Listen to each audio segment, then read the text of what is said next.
Hello, and welcome to People of the Pod, brought to you by American Jewish Committee. Each week, we take you beyond the headlines to help you understand what they all mean for America, Israel, and the Jewish people. I'm your host, Manya Brashear-Pashman.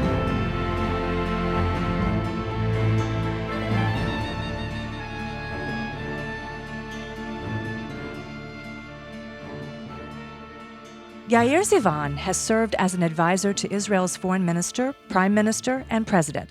Most recently, he has edited a series of essays that argue for a return to centrist politics as an antidote to the extremism and polarized politics we see proliferating around the globe today.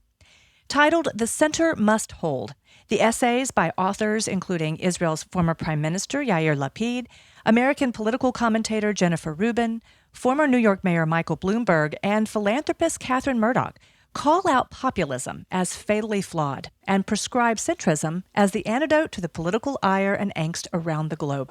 Yair is with us now to discuss this book. Yair, welcome to People of the Pod. Thank you very much. Thank you for having me. So let's start with the title of this essay collection, which is a spin, your spin, on the line from the Yeats poem, The Second Coming. And that poem was written more than a century ago, also during a time of worldwide angst after World War I and the flu pandemic. And the poem's opening line is, "Things fall apart, the center cannot hold." Why do you argue the center must hold? So I think that the play on words there is about a kind of a fatalism that says it can't, and saying, well, we don't really have that luxury. If we believe, as I do, that the center is the answer to the polarization and the populism and the extremism that's tearing us apart, then it simply has to hold. Now, that's not to say that it will automatically or by default. It means we have to go out and fight for it. And that's what I've been trying to do with the book and with the events around it, is to make the case that the center can hold if we go out and make that happen. So what is centrism anyway? It's a good place to start. I'll start with what centrism isn't. Centrism is not the middle. It's not a search for some point on a map between where the left and the right happen to be at any given time. That just leaves you getting dragged around from place to place by whatever the political winds are. It's not useful as a political idea. It's also not successful as a political idea. Centrism says, here are a set of core values that we believe should be at the center of politics. They should be the things that are at the heart of our democratic political tradition, our political instinct. And you can trace it back to the early 90s, to Clinton and to Blair and the Third Way movement. You can trace it back much further. Oliver Wendell Holmes is often cited as a good example of a centrist political philosophy. But at its core, what centrism says is, we live in a complicated world and we have to manage that complexity. We have to balance those tensions. And the way that we do that is not by running away from them and looking for simplistic answers, but actually by embracing that complexity and by saying, when we find the best balance between these competing tensions, and that's not to say split the difference and find the middle. There are times when we go more one way and more another. It's to say that is the way that we can best hold within us the complexities of running a country today. And there are some very core values at the heart of that. Liberal patriotism, this idea that it's good to love your country, it's good to be a patriot without being a nationalist, without hating others, without having to degrade other people in order to affirm your sense of love for your own country. We talk about equality of opportunity, the idea that the role of government is to give everybody the best possible chance to succeed. It's not to guarantee an equality of outcome at the end, but it's to say, we're going to make sure that children have a good education system and that their healthcare system gives them a chance to succeed and they have a hot meal every day. And then people that want to work hard and take those opportunities and be innovative will be able to succeed in society. It talks about the politics of hope as opposed to the politics of fear and division. So creating a national story that people can rally around rather than one that divides us inevitably into camps and separates us, which is what I think populists and extremists try to do. So there's a whole host of them. And I would say one of the core ones, and maybe why it's so important and so relevant now, is that centrism is the place where you defend liberal democracy. It's fashionable today, right, to talk about the death of liberalism and why liberalism can't possibly survive. And liberal democracy is an aberration in human history. And really, we're meant to be ruled by kings and autocrats. And I say, no, liberal democracy is good. It's actually the best system of government we've ever had. And we should work really hard to defend it and to protect it. And the only place you can do that is in the political center. You can't trust the political right and the political left to defend the institutions of liberal democracy because they only do it up until the point when it's uncomfortable for them. The right has taken on itself the mantle of free speech. And the right is really great at protecting free speech right up until the point that it's speech they don't like. And then they're banning books in libraries. And the left loves talking about protecting the institutions of liberal democracy until it disagrees with them. And then it's happy to start bending around the edges. The center is the place where we say the institutions, the ideas, the culture of liberal democracy is something that's worth defending and worth defending passionately and strongly. So I'm curious, are these core values universal to centrism, or are they really up to individual communities? In other words, is it up to communities, nations to decide what centrism is in their region, in their neck of the woods, if you will? So there is always a variety in any political idea and any political approach where people adapt it to their own systems. But the core principles have to be the same core principles. And one of the things I set out to do in this book is to say, actually, centrism is something that works across the globe. So Malcolm Turnbull, the former Australian Prime Minister, and Andres Velasco, a former presidential candidate in Latin America, and we have Argentinians and we have a Japanese contributor. And the idea is to say centrism as the principles that I laid out, as the core idea, as the antidote to the extremism and polarization that we're seeing, works everywhere. And that's actually a really important part of it. Now, sure, there are different issues that you deal with in different countries. I'll also say the threat is different in different countries. If part of what we're doing is an alternative to extremism and polarization, then in Latin America, people are more worried today about the rise of a populist far left, whereas in Europe, they might be more worried about the rise of a populist far right. And so the challenge is different and the response is different. But the core principles, I think, are the same and they're consistent. So do you believe that this philosophy is eroding? I mean, it seems to be happening at the same time around the world in various democracies, Europe, United States, Israel. But do you agree? I mean, is this eroding or is that too strong a word? No, look, I think one of the problems with centrists is we're often not very good at talking about our successes and pretty down on ourselves rather than actually taking pride in really good things that we've done and in places where we win and places where we do well. The test of a political idea is not if it wins every election. No one wins every election, right? That's part of politics. There's a pendulum. Sometimes you win, sometimes you lose. But the more important thing is not whether you win every election. And don't get me wrong, I work in politics. I like to win. I like to get votes. I like to be in government so that we can do the things that we care about, right? That's why we're in politics. But the test of the idea is whether it can also survive defeat, an opposition, and a time when you're not in power and come back from that stronger. And I think centrism has done that and can continue to do that. But part of the reason for the book is we haven't always been articulate enough, confident enough, and coherent enough in the way that we present our case. And that's something that I hope this book will have some kind of role in changing. That is to say, we need to be proud of our successes and our achievements. What happens when you have a successful centrist government? The next people in the political party that come along disavow it and move away from it. You saw it in Tony Blair's Labour Party. I would argue that New Labour was an incredibly successful political project. And the thing that came next was a Labour Party that did everything it could to run away from that rather than embrace that legacy. And as the Labour Party re-embraced that legacy, not coincidentally, it also came to power again in the UK. And you see that across the world. I think there are places clearly where we're struggling and places where we need to do a better job. But I also think there are enough examples to show that centrism can work and the kind of politics that we're pushing for can work and can be successful. So where is it struggling and where is it succeeding the most? So look, I'll talk about something that is maybe close to our heart on this podcast, and that's the situation in Israel today. Israel is going through the most difficult time, I think, as a country that certainly in our lifetimes, if not since 1948, October 7th was the darkest day that any of us lived through. I'm a little reticent to talk about the political response to that, but one of the things that's interesting from a centrist perspective is the response of the Israeli public has not been to move to the right. It's been to move to the political center. And if you look at opinion polls in Israel today, the next government, if elections were held today, would be a center-right government. And I'm confident that that will hold all the way through to whenever we have the next election.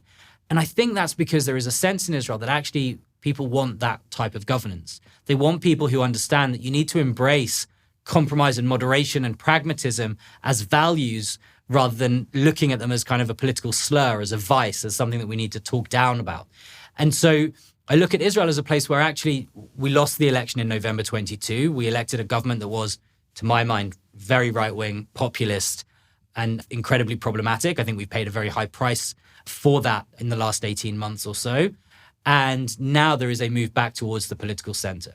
look, I think Emmanuel Macron has been an example of the success of political centrism. The fact that he struggled in the parliament, in the most recent parliamentary elections, is not an indictment of the fact that he managed to build a political centre in France that wasn't really there before. And the test, I guess, will be whether in 2 years there is a successor from his party or not. So there are plenty of places, I think, that I can look at for being successful and where centrism does well. I think there's been some really good examples of political centrism in the US as well, despite the popular media narrative that everything is polarized. You look at groups like the Problem Solvers Caucus in Congress and you say, here is a group of members of Congress who are determined to work together, who are determined to cooperate and to find solutions to complicated problems and approach it in a really centrist way. Would I like to see centrists winning more and bigger majorities everywhere? Absolutely. Can you give an example of an issue, pick a country, any country, but an issue that would really benefit from that pragmatic approach, that pragmatic centrist approach? Arne Duncan, who was President Obama's Secretary of Education, who writes about a willingness to take on teachers' unions and a willingness to demand standards and a sense of what is the focus of education, right? Where the focus of education should be providing the best possible education to children, something we should all be able to rally around, and yet something that we seem to have lost along the way. And I think education comes back again and again as a core centrist focus. That's one. The other one that I think is really interesting is the essay by Rachel Pritzker. And Rachel writes about climate change and about environment.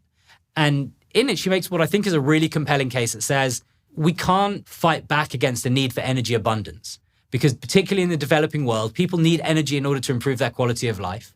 And they need a lot more energy than they have now. And the idea that the solution to climate change is turning off the lights every so often for a bit longer is just not practical. Now, it comes from a perspective that says climate change is real and is a problem and it's something we need to address. But it kind of pushes away from, I think, most of the orthodoxies of much of the kind of climate change movement and the environmental protection movement and says we need something different. And that thing is a focus on technology and on innovation that will allow people to create the energy that they need in order to raise their quality of life rather than demanding that they use less. That is, I think, a really great centrist approach. It's not a splitting of the difference. It's clearly coming down on the side that says climate change is real and it's a problem and it's something we have to address, but it's rejecting orthodoxies and offering something I think that's different. And this seems like such a no-brainer, right? I mean, it seems like these are values, are principles that everyone should be able to agree upon. Maybe not the methodology, right? Maybe that's what's up for debate, but it seems like these are, I don't know, just not points of contention. I think we're going against the grain of politics. I think today people don't subscribe to a real full-throated defense of liberal democracy. And people aren't really willing to defend free speech, including speech that they don't like. And people are taking advantage of feelings of patriotism and dragging them to a pretty ugly nationalism or rejecting patriotism altogether. And so I think a lot of the ideas are not the most natural grain of where politics is. I was on a panel a few days ago and one of the panelists turned to me, looked at me deeply and said, I don't think I've ever met a centrist before. And I thought, I think you probably have, right? And if not, then nice to meet you. Hi, I'm a centrist.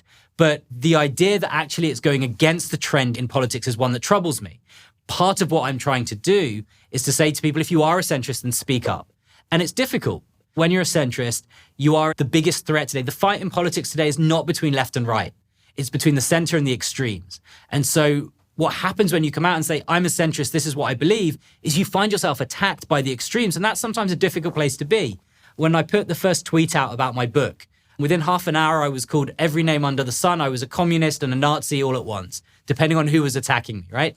You have to be able to withstand that. Too often, centrists have been shy and have kind of hidden back and said, well, I don't really mean it. And actually, I don't want to have this fight. Or actually, let's not talk about politics now. Rather than saying, here's a set of values I believe in and I'm passionate about and I'm willing to fight for them. And you know what? I am as committed to them. I am as passionate about them and I'm as willing to fight for them as the extremes are about theirs. And because I think the majority of people are centrist and are looking for that motivation, I think that allows us to win the political argument. Because if we're proud enough, then people will line up behind us who already do agree with the principles, but maybe feel like they're alone or there aren't enough people that share their views. In other words, they're kind of anti-confrontational. They avoid confrontation, or perhaps too many centrists don't want to sound too passionate about their values because perhaps passion equates to extreme. You should be able to be a passionate centrist. You should be passionate about defending liberal democracy. You should be passionate about being a liberal patriot. You should be passionate about trying to give children equality of opportunity, right? Those things are things that it's good to be passionate about and you should care about them.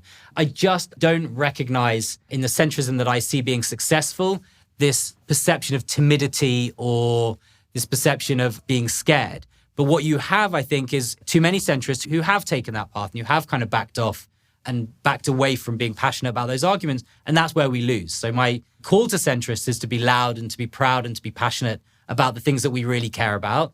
And where there are places where people might feel a little bit uncomfortable with it and not want to be confrontational because maybe it goes with a more moderate and pragmatic mindset, is to say we have to overcome it because the issues are too important for us not to.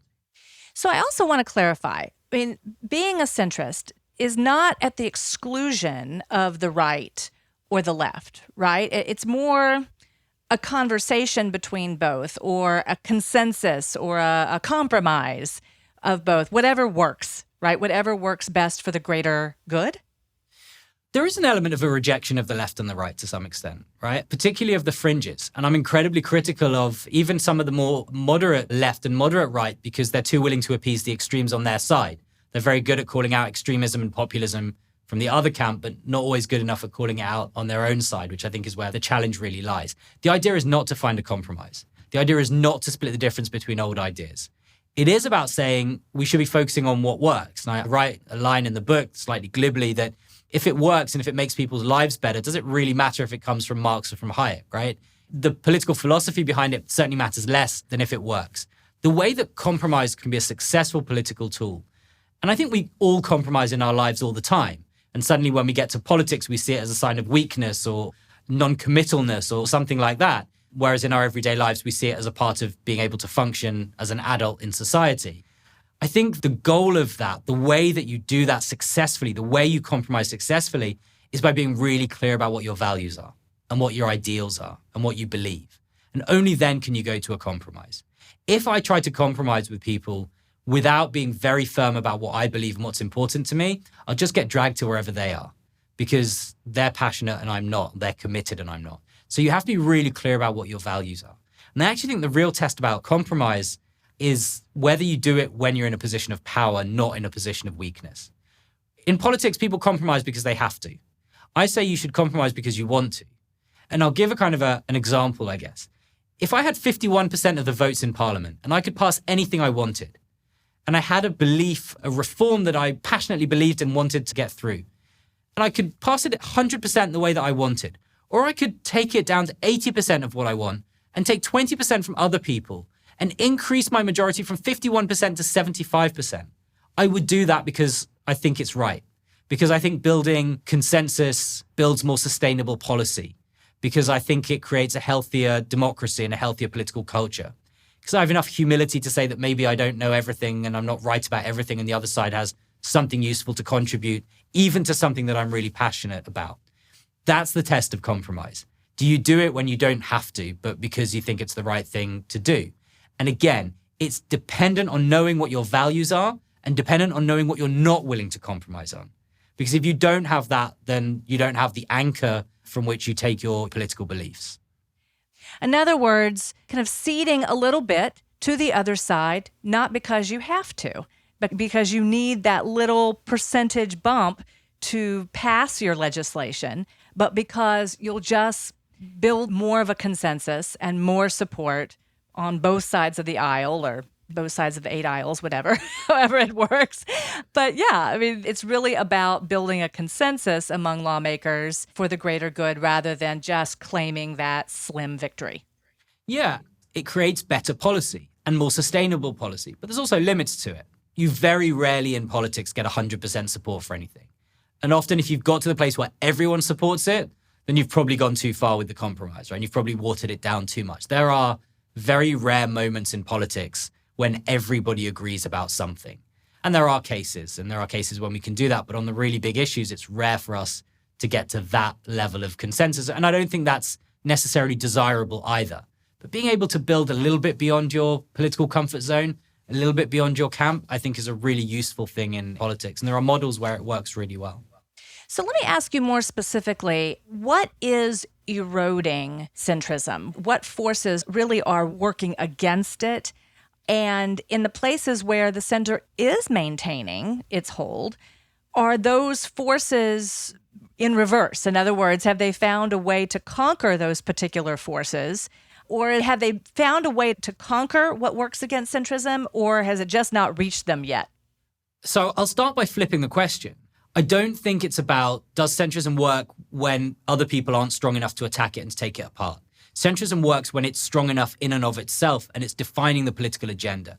The goal of what I'm trying to do with the book and with the arguments that I'm making is to say, we define what is at the core of democratic politics. Now everybody else is going to have to respond to us. So that's the first thing, is that switch in mindset away from, are we able to withstand where the extremes are, to a place where we say, actually, we're the solid anchor and now we are the ones that are defining the political moment and the political issues. Where is it that we do well is where we're confident, right? Where we're able to stand up and be proud of ourselves. And then you're more easily able to rebuff some of those forces. Where do I think centrism struggles? One of the places where it struggles, and this is my criticism of my own camp, which I think is always important to have that kind of, I think, a little bit of self-awareness. We're often not good enough at really connecting with people's fears and grievances and concerns that are genuine, right? People really are worried about technological innovation and the pace of automation. And people are worried about immigration. And you can be worried about immigration without being a racist and without being a person that should be shunned or that we should criticize. There is a genuine reason why people are worried about these things. And we have to be better at really connecting to those grievances and fears that people have, to really understand them, to really empathize with them. That is the cost of entry to be able to suggest different policies to them. If I want to convince someone that populist politics aren't going to work, I have to show that I care about them as much as the populists do and not cede that ground. And I don't think we're always really good enough at doing that. Where we are good at doing that, there's a huge reward.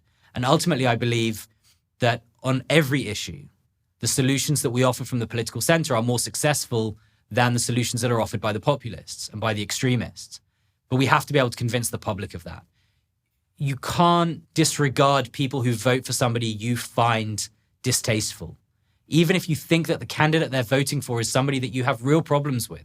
And even if the candidate they're voting for is actually a racist or is actually illiberal and undemocratic, that doesn't mean all the people voting for them are.